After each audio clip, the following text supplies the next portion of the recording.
this is how climate change is impacting the lives and the homes of the women that MicroLoan Foundation supports and the women that I work with. This is a picture from 2019 after Cyclone Idai hit the southern parts of Malawi. This is the home of one of our clients, and as you can see, there isn't very much left of it. And in this adversity, the women that I work with are truly inspiring in the way of how they actually deal with these constant crises.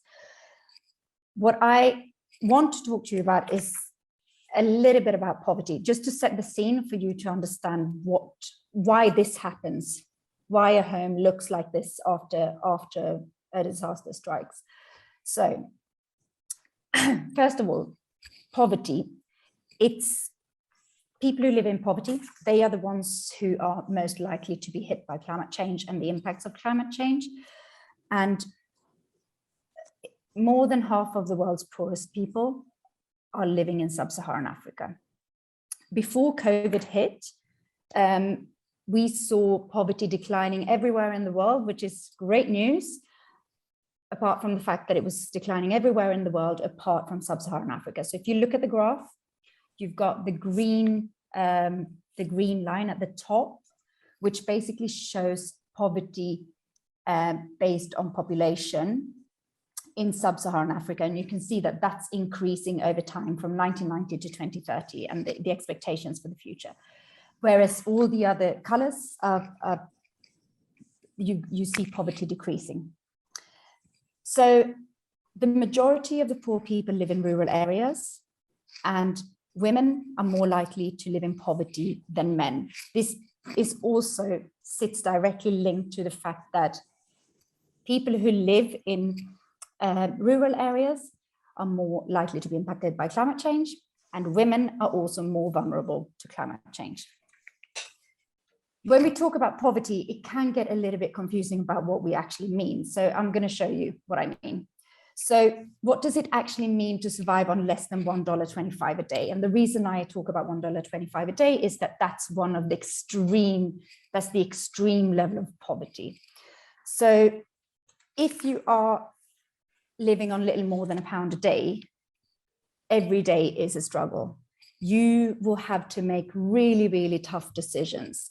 Particularly when it comes to what in Malawi is called the hungry season. So that's the period before the harvest season of the staple food, which is maize in April.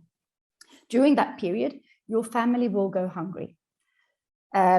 You will have to make decisions on whether you spend the little money that you have on food or sending your children to school.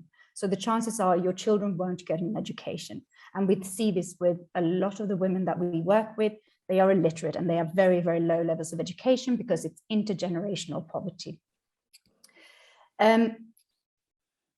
Food shortages also causes malnutrition, which causes a range of health issues.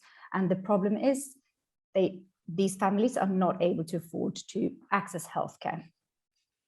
The life expectancy for the poorest, and that's based on Malawi, the poorest segment of the population is only 54 years. So I think one of the things that we forget and that we kind of take for granted is that we have a structure around us that supports us. And if you don't have access to any finance, you don't have access to savings, when disaster strikes, that basically means you are left on your own and you are left without anything. And I think one of the really hard-hitting facts on this slide is the fact that when you live in extreme poverty, 1 in 13 children will die before their 5th birthday. And that obviously is absolutely harrowing.